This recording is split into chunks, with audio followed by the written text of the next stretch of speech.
a few minutes. Today's segment, we have a special guest, Miss Pamela Richards. She's from the Federally Employed Women, our regional manager for the DC Metro region. I am so honored to have her here just to tell us about her story and how she joined FEW, how she became a member and a leader in our organization. Hi, how are you?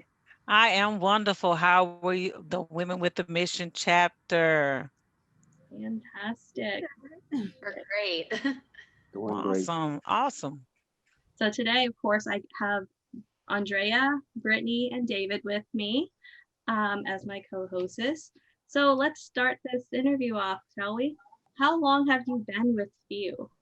Well, I was stationed in Albany, Georgia, and then I moved here for a promotion to the um, Department of Army as an Assistant Inspector General. And so when I got here, arrived here, I learned about federally employed women.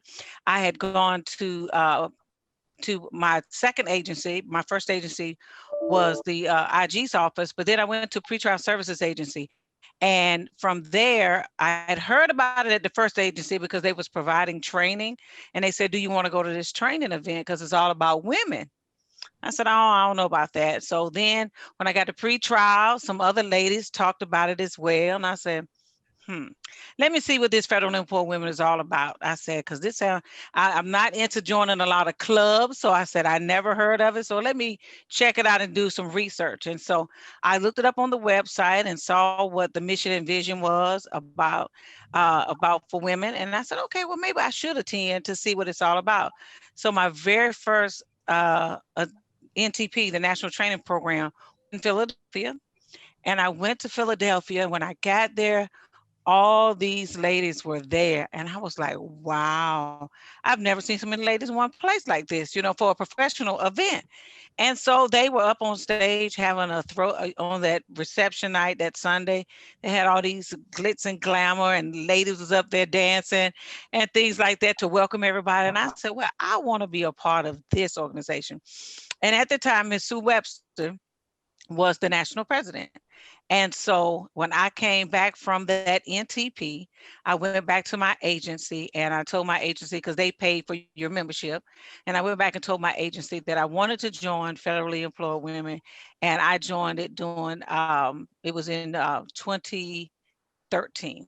It's when I joined. Hmm. Wow. Back when life was good. Right, exactly. But we could go and just have fun and hang out. Exactly. Life was good. Exactly. Yes, yes. So it was very nice to attend that event. So that's when I came back and decided to join.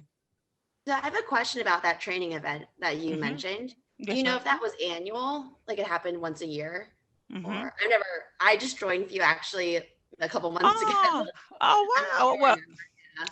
awesome. I get to sell that national training program. So it is every year. This is our biggest event that Mhm. we do, and we put on this premier training event. And our premier training event is held in different locations. So each year we will go to a different location. Last year we canceled because of the pandemic, and we had a virtual leadership summit, which was online platform.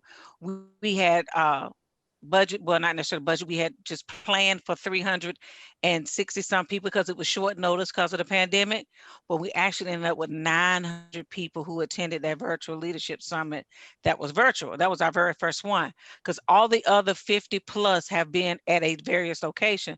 So prior to that, we went back to Philadelphia where I joined and saw all the fun that was going on. So it was in Philadelphia. And this year it was to be hosted in Houston, Texas. So this is a week of training. Sunday is the reception, and then Monday kicks off the plenary, and we have a guest speaker. And each year is a different theme. So FEW has 4 focus areas: training, compliance, diversity, and legislative. So one of those focus areas will be the theme of that national training program. So the opening speaker and the closing speaker will be someone who will speak to that focus area. And then after the plenary happens that afternoon, you will attend classes, and those classes are put together with the membership in mind based off of each NTP, the feedback. of classes that they want to attend. So this last one before the pandemic, we had about 1,200 people who attended. Wow. Hmm. I attended that last one, and let me tell you, Andrea, Yes. it's an amazing feeling when you're in a room full of like all these people, and I was totally overwhelmed, but I got to know people. The networking was fantastic, and I knew that when I left that training, and my bad, David, but I was like, one of these days I'm going to be president. Gonna boot the existing president out, huh? Yeah, yeah, it was good. In Philadelphia, we had a great time. We It's did. it's the excitement that you get when you're there. It just gives you this different feel, different vibe. So you definitely have to Hmm. go when you can go back in person again. I was Yes, pretty yes. excited for Houston, but it's okay. I know. I I used want to to go to live in Houston. Houston. Oh, I really? always, yeah, I was there in 1982 and I Oh, always okay. wanted to settle there. But when I came back home, I got married and it didn't happen. Change things change, right? Yes. Right, I understand. Yeah. And also doing that training program, Andrea, we have our yearly national award ceremony. And this is the opportunity where chapters can put in for awards to celebrate or to be recognized for all of their hard work that they do throughout the year. And so at the Philadelphia one, the DC Metro region, we walked away with plenty of awards. Wow. We, as we say, we did an award drive-by. We did an award drive-by and rolled out with all those awards. So we was just rolling, okay? We was going viral. It was like, okay. So yeah, so it's very fun. So a lot of things happen during that time. Yeah. And you get to meet, as On has stated, the networking is fun. You just get to chill and, not have to worry about work and just sit back and meet ladies. Because one day you never know when you move around in the federal government who will be sitting across the table as interviewing you. Mhm. Because you will always find, if you stay in the federal government, although they may not be a member of few, but there will always be a federally employed woman though. So you never know who you'll see. I like that. What did you do before you became the DC Metro Regional Manager? How do you become a regional manager? My very first position was a vice president. And I happened to join the Federal Triangle chapter, which I'm still currently a member. And it so happened that when I was in Germany working and part military and part federal government, my pastor's niece was the president of the chapter. And I didn't know that. And her name, and she started to talk about people and kept mentioning his name. I said, I said, this sounds familiar. And then I called him. I said, do you know this young lady? He said, yeah, that's my niece. I said, okay. And so then we connected, and then she offered me a position as her vice president as soon as I joined. And I was like, oh, wow, I got up to be a vice president. At that time, all I knew about FEW was I went to this wonderful NTP, National Training Program, saw all these wonderful ladies. Now I'm in the vice president slot. And so from there, the current sitting president at that time, she left the federal government and she chose not to continue in her seat as president. So by default, I ended up being appointed by my current mentor at that time. The sitting president was Michelle Andrews Crockett, and she appointed me into that position because so that the chapter would not be dormant and not be active. And so I became the president. So I served in a role as president finished out her term, and then I ran for the president a second year, a second term, which would have been my first initial term. And then as I continued to learn about FEW and look at the various positions and the way that you can move up in leadership, I set my goals on next being a regional rep. And a regional rep is the person that is responsible for chapters. Being that the DC Metro region has 26 chapters, so every 5 chapters, the region is authorized 1 rep. And so I became the regional rep, and then I said, well, okay. The current regional manager said she was going for a national position. I said, well, I'm gonna go for a regional manager's position. And because I love FEW and I love what we stand for, and I love the mission and vision and just the camaraderie and the networking and meeting different people. So I became the regional manager. So you have to at least have served as a chapter president and one as a regional officer, which you are, on the board as a regional exec board, as a chapter president, and then you can run for regional manager. So I had both. I did the chapter president as well as a regional rep, and then I became the regional manager. Look out! I see the wheels turning in On's head. Hey, it's all about succession planning. It's important. When you Yes, succession plan, it keeps the mission and the vision moving. yes, So it does. I'm all about it. All about it. I see her bubble thoughts and her antennas Hmm. going up. I'm super excited. That's what she wants to do now. So what is a day in the life of a regional manager like? I mean, Uh, you've got your own work, you've got your personal life. How do you how mhm. do you handle it? Well, this podcast might not be long enough on to tell you a day in the life in the regional manager because I have so many irons in the fire, so many chapters. Because unlike the other regions, they don't have as many chapters. We are the largest region, and so we have 26 chapters. And so, and then I have the regional reps, which is that layer in between me and the chapters, but it can be demanding at times. Okay. And then it can be kind of, just flatline a little bit during the summertime because my goal is to give you all an opportunity to have some downtime that we are not doing programming year round. Okay. And so I incorporate that downtime in, especially in July and August, because that's most of the time that you all take vacation, things like that. And then August, trying to get the babies back to school and college and things like that. But a day with me is constant emails, constant calendar appointments, and sometimes putting out some fires. It just depends, but it's mainly to continue to motivate people to continue to do what they do for federally employed women because it is a volunteer organization. You do not get paid, but my thing is to see women excel and men because we have men. Thank you, David. We have men in our in our organization who supports us, but just to see people excel is rewarding for me. And so that day can just be, it just depends on what's going on. My busiest time is before the executive board meeting and before our third Saturday meeting and doing the national, right before the national training program. Because not only do I attend, but I volunteer while I'm there. Because I wouldn't ask you all to volunteer and do something that I would not do. So I'm helping out with registration, making sure one, the DC Metro region is registered and have all their belongings, and then just being that face for a few. So it just depends. It has its busy moments, but then it also has its down moments. But I try to manage it with everything that I'm doing. So it works out because I love what I do. And when you love what you do, you'll put it in there where it needs to be, you know? So I have a question. At the regional level, I know you talked about the national training program.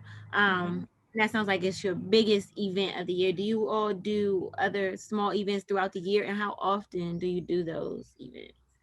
Now, from a national perspective, that's National's largest event. Okay. Mhm. Then there are other webinars and events that they put on throughout the year.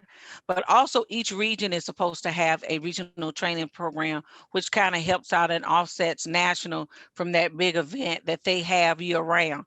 So there's 10 regions, and so there should be 10 RTPs going on around calendar year. So the DC Metro regions RTP regional training program is scheduled for October, the third Saturday in October.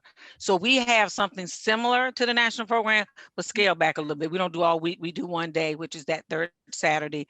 And so prior to the pandemic, I believe we did it online. Well, we had one online during the pandemic, actually. And then prior to that, we did one on site at Trinity University, which turned out to be a phenomenal program. We had vendors on a smaller scale. And then you try to have events throughout the year as things come up. Like we just had the doctors program where we talked about with the doctors about COVID-19, mental health, how is it affecting women. So you try to do those things throughout the year to give the membership something back. So it just depends on how active you want to be as a region and how much support you will have from your region and your regional board to assist with these efforts. Okay. So would you say you're more of an introvert or an extrovert? How does that affect like your leadership ability? Hmm. I will say that I'm a little of both at times. I'm not one for confrontation, okay? And in terms of, if there is an issue going on, before I go in, I'm looking for a way to resolve it and come with a solution, find out what's going on, and then resolve the issue. Because there are issues, I'm going to say that there's not, but there are sometimes issues just with misunderstanding and miscommunication. And for me, that when those things happen, I get a little introverted until I'm able to find out what's going on. But as far as being extroverted, my goal is about how it affects me as a leader. It's about servant leadership, and that is being a leader who also serves. And that's something that I try to teach everyone who's is in a position at the DC Metro region, is to also serve while you lead, and let your members see you serving in a position which may one day spark them to want to serve and gladly serve. I keep a pulse of of the DC Metro region. I'm always doing check-ins when I don't hear from someone, things like that, and that kind of pulls me out of that mode of sometimes being introverted. But it has made me get out there and just say, hey, on, how you doing today? Haven't heard from you, haven't seen you. Not saying that you're missing, but I'm just using it as an example. How are things going? And try to do that to let my members and my executive board know that I care from that. So it has pushed me really. I could say this is one position that has truly pushed me outside of who I am, because I can sit at home and not bother anyone, but this one has really pushed me to kind of engage and learn who On is, learn who Brittany is, learn who David is, learn who Andre is.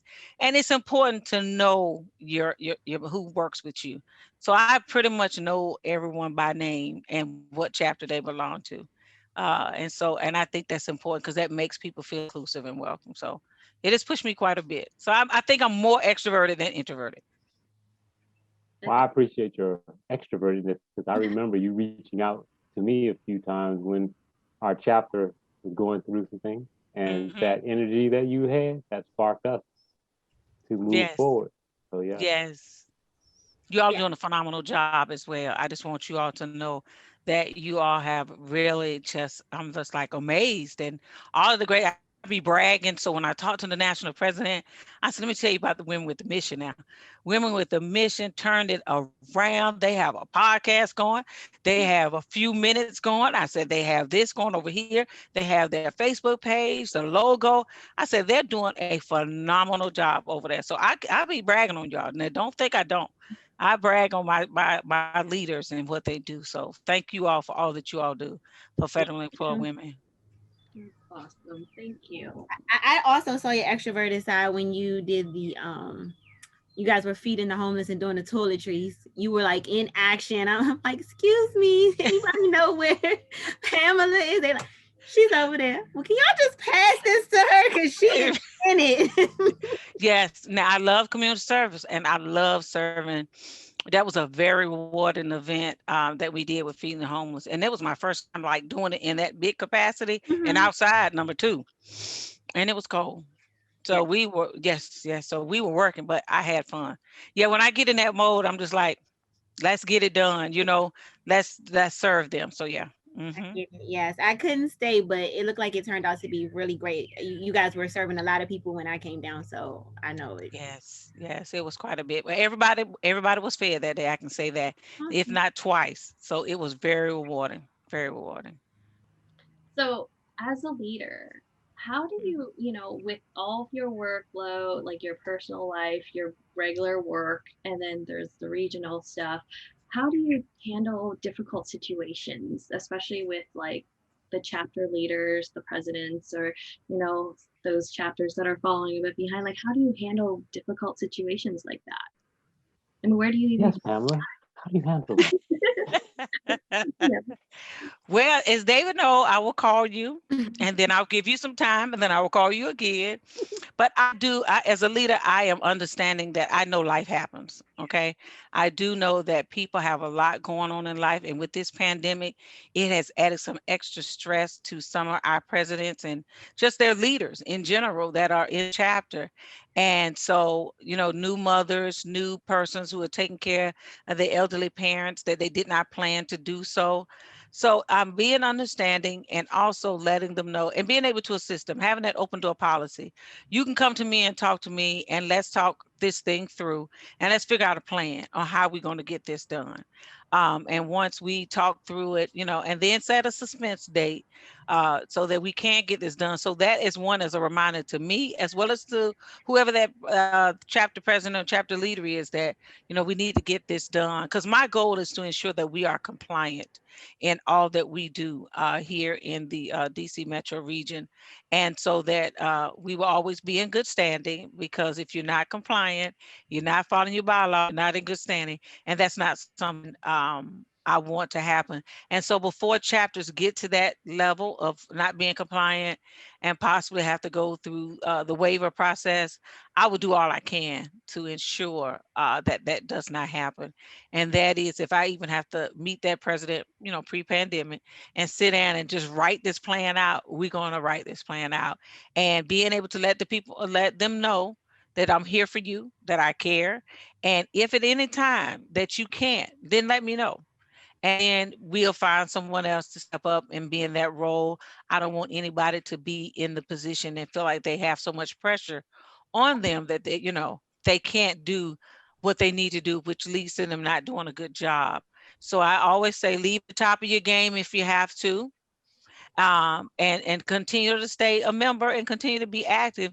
But at times we have to know when to pass the baton, and just sometimes having that open and candid conversation with people, and just letting them know it's okay. It's not saying you didn't do a good job. It's just maybe it's time.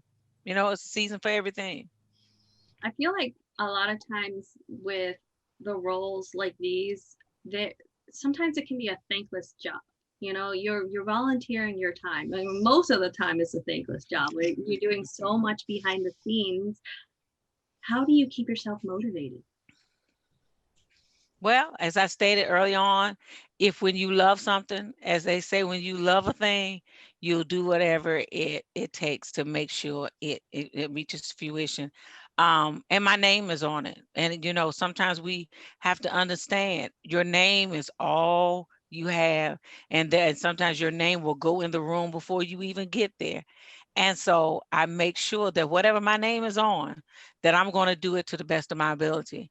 I won't take on a task or take on a position such as this if I could not do it, if I could not give my very best.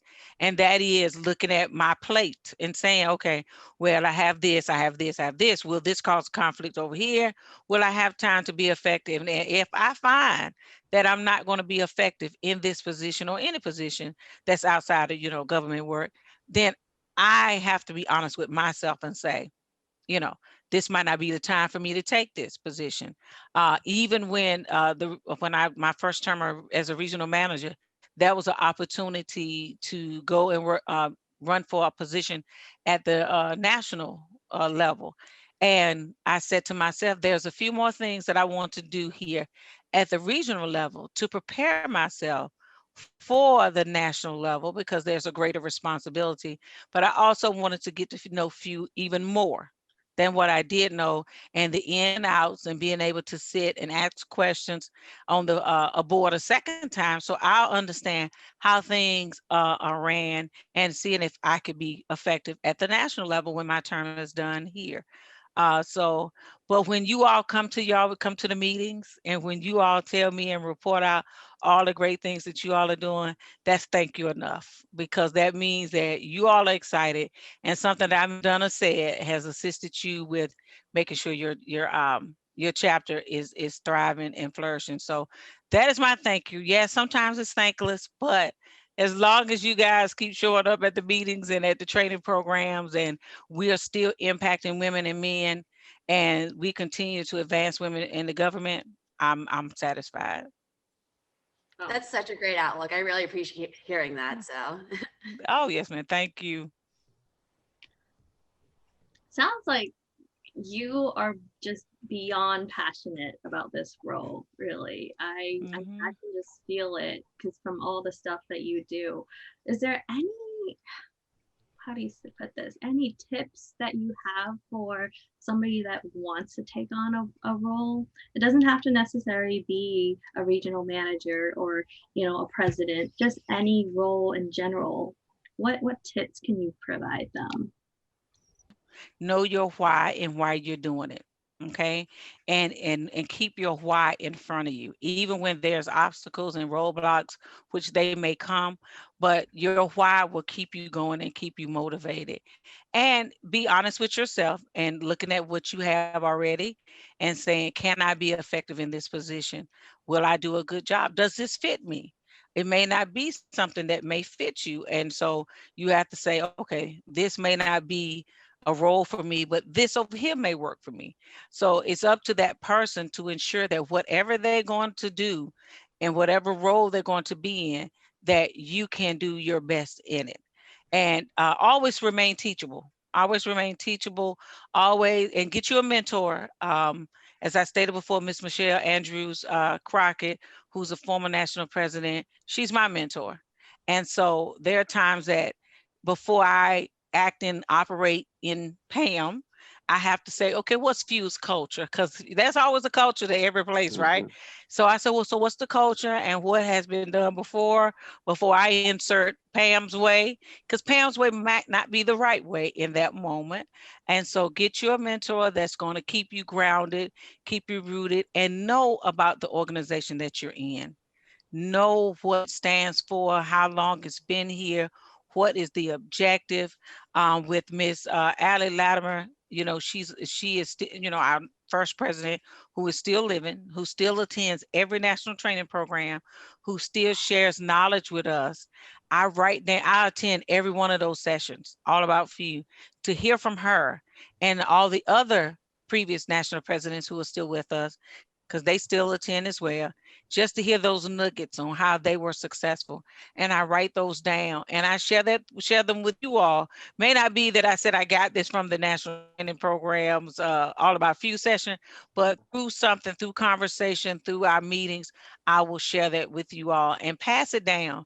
Don't keep it for yourself. Give it, pass it down. Do that succession planning. Empower each other. Empower women and men. And so I have to ensure that, what I'm doing is going to be effective, it's going to be impactful, and it's meaningful. And when you get in this position, never give up. Never give up. Keep going and see it to the end, because there are many times I said, hey, I don't have to do this. This is like this volunteer. And I'm volunteer to take on 26 presidents, 26 personalities. And then they have 3 leaders. They have a secretary, VP, and a treasurer. So that's 3 times 26. That was that about 68 more people. I mean, my list serve is like 140 people. My emails are blowing up, but I say, you know what? I love what I do. I love being impactful to people. So You just shared a beautiful nugget with us, and I'm going to write it down. Keep your why in front of you. absolutely. That is awesome. Mhm. Yes. And I keep that there because, people will cause you to get distracted with some of the things that they may do or say. But my why, my reasoning for doing this is always in front of me, and it keeps me moving forward. It's not to the side of me, but it's in front of me. And that helps me to keep moving regardless of what I face with you. And I have, but I know what my end goal is, and that is to see this through and ensure that the ladies and the men of the DC metro region are equipped to move on both in their personal and professional lives. I love that. Mhm. So before we conclude this segment, we always like to end on a really good note. So Okay. everybody's going to go around and just kind of talk about what's good this week or last week. Do you want to start, David? Yes. So what is good with me? Quiet. My daughter, my son-in-law, and my grandchildren they've gone for It'll be a week and a half. So it's just my wife and I in the house. Normally we are six in this house. And until Thursday, it's just us two. So quiet. That's what's good. Enjoy it. Mhm. Right. What about you, Andrea? So last weekend for my boyfriend's 30th birthday, I surprised him by going skydiving. So Bucket we list. got on Oh, a plane Saturday morning. So that was kind of exciting. But we survived. So yeah. yeah. That was my highlight of my weekend. Yeah. Oh, good. Fun. Brittany? So mine is kind of interesting.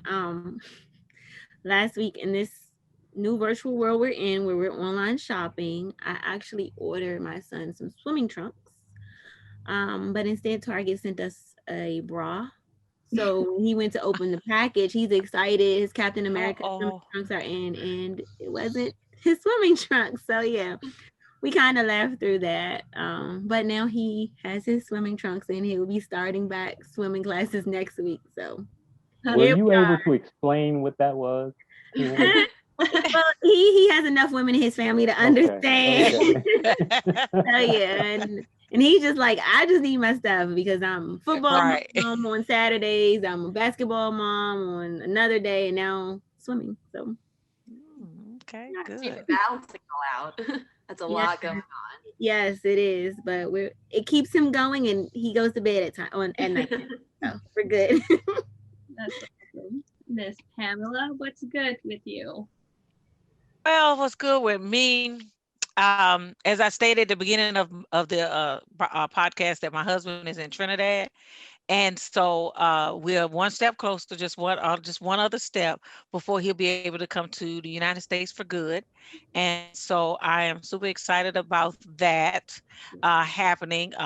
Hopefully, well, the one issue was to sell the car. All his paperwork has been completed, so he wanted to sell the car. So and just then that happened this weekend, and so now it's just waiting for the wonderful ministers over there. Okay, to open up the border. So all we need is one way out. We don't need both ways.